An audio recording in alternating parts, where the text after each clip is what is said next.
Alright, man, here we go. We got this remote right here. It's got a gyro, labeled the gyro on top of it. We got the button on it.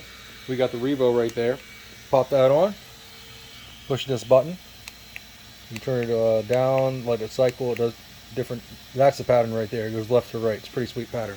It's got different patterns on it. You can just click it clear off if you want.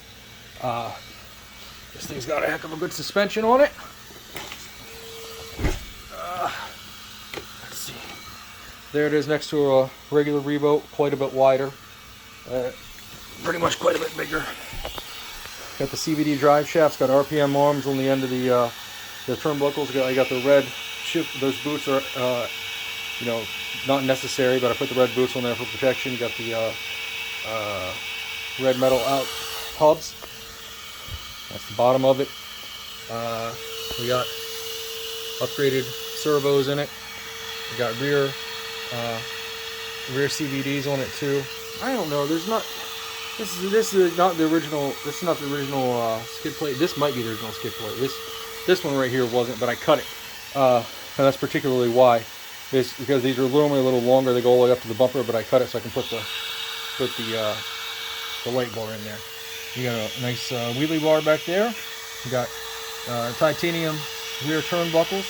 It's about a $43 upgrade. That sometimes those do tend to bend on these Revos, so I upgraded that.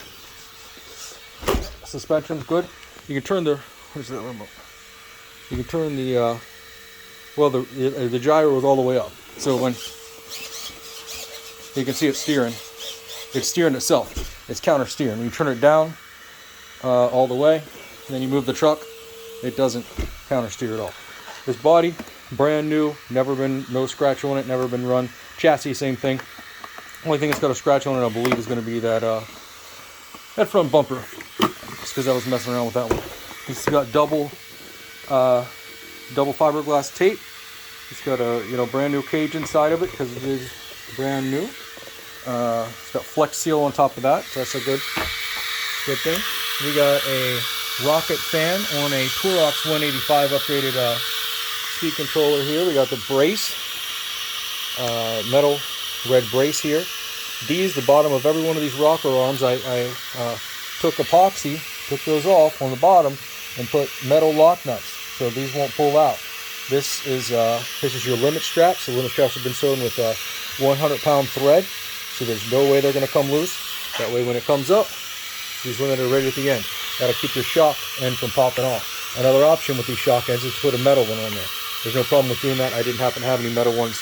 The kits are about 15 bucks. This is two fans. I did nice mesh right there that keeps all the dirt from getting in the fans. They are thermally controlled. This is a bigger motor, but it happens to just fit. It's a longer can motor, and it is a faster motor. Inside of here, you can't see it because it's got the cover. I'll send you a pic, but we got a hardened 46-tooth spur gear. That was like 40 bucks. And then it's got a 15-tooth pinion here, but you can see how it's pushed over, because you got a smaller spur for more speed, better versatility. Over here we got this button. This is our same button that runs the light bar, and it should have additional feature on it, but you can also run the light bar from here.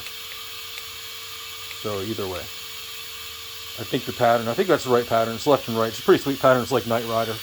I kind of like that pattern, and that is a product of that controller. You can put different controllers, but I put a break point right here. So if you ever want to take the front bumper off, the wires going to the front bumper here, they attach to this one.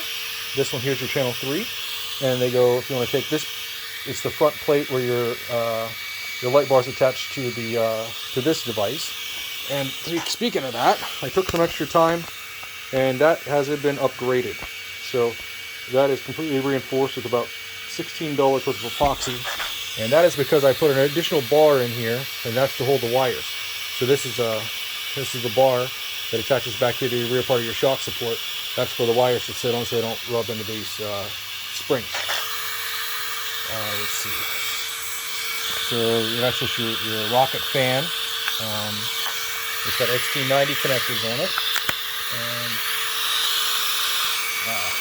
can't get that off with one hand for some reason. Let's see if I can get this one off. There we go. There's your doors, battery doors, and the batteries that it's running are 5200 and they are 80 Cs, which is pretty good for the revo. And they fit in the battery door with some extra. You got an extra 3/4 of an inch there. You can put a bigger battery in the thing, but these are way better than the original batteries with the revos come at 25C. So